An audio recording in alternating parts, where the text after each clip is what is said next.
During the autumn of 1888, there occurred one of the most baffling crimes in the files of Scotland Yard. In the Whitechapel area of London's East End, women walked in fear of their lives. A wave of terror had been caused by an elusive murderer known as Jack the Ripper.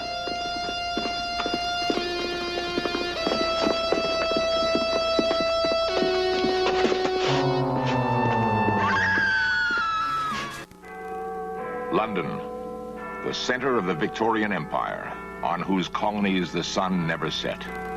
The home of kings and queens, of magnificent monuments that only 1,000 years of royalty could build. But it was also a city of cruel paradoxes. No one knows how many vagrants wandered the East End streets attempting to eke out an existence. Jack London called them the people of the abyss, poor, miserable human beings clinging to the garbage heap of life. Against this backdrop would be played one of the most provocative, unsolved crimes of the 19th century.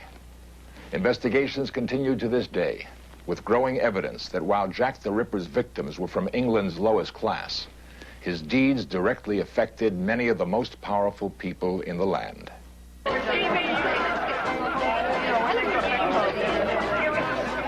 On the night of August 31st, 1888, Mary Ann Nichols, a woman separated from her husband, found herself once again in the wretched East End. She had no money to secure a bed at a common lodging house where she had previously stayed.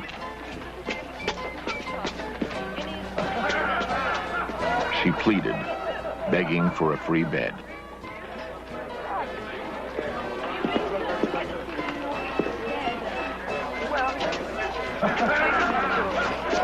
Realizing the hopelessness of her cause, Mary Nichols decided that she would sell her precious bonnet for the entrance fee. Less than 1.5 hours later, she became the first victim of Jack the Ripper. Wendy Sturgis, a BBC reporter, researched the murders. The overcrowding that happened was rife. People didn't normally live in a house. They had a room in a house, and possibly 5 or 6 people in their family lived in that room. There were times when people didn't earn any money whatsoever.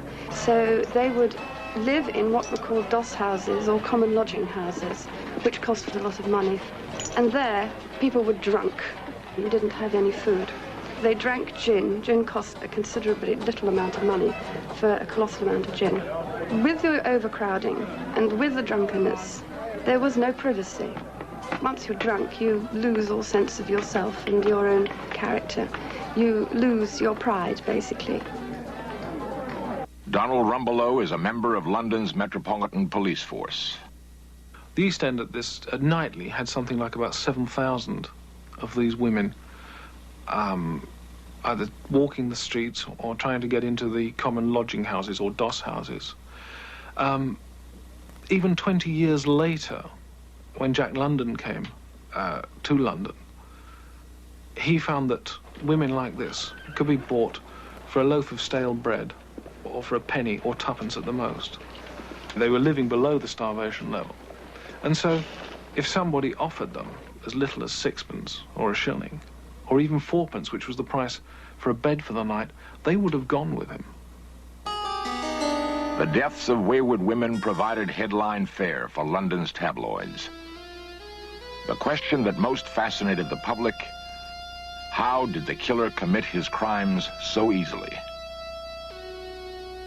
Once the Ripper had got them to a quiet place, then it would have been quite an easy matter for him to have strangled them very quickly into unconsciousness. Almost certainly he would not have used the knife straight away. The women died from the effects of a cut throat, but there was bruising and there were other marks to show that they were probably stunned into unconsciousness, strangled or partly strangled, and then when they were lying on the ground, only then was the knife used. The press claimed that the killer threatened all of London. In fact, he prowled only within a 1.5 square mile area. 8 days after killing Mary Nichols, he began stalking again. Less than 10 minutes walk from the first murder site, Annie Chapman would become his second victim.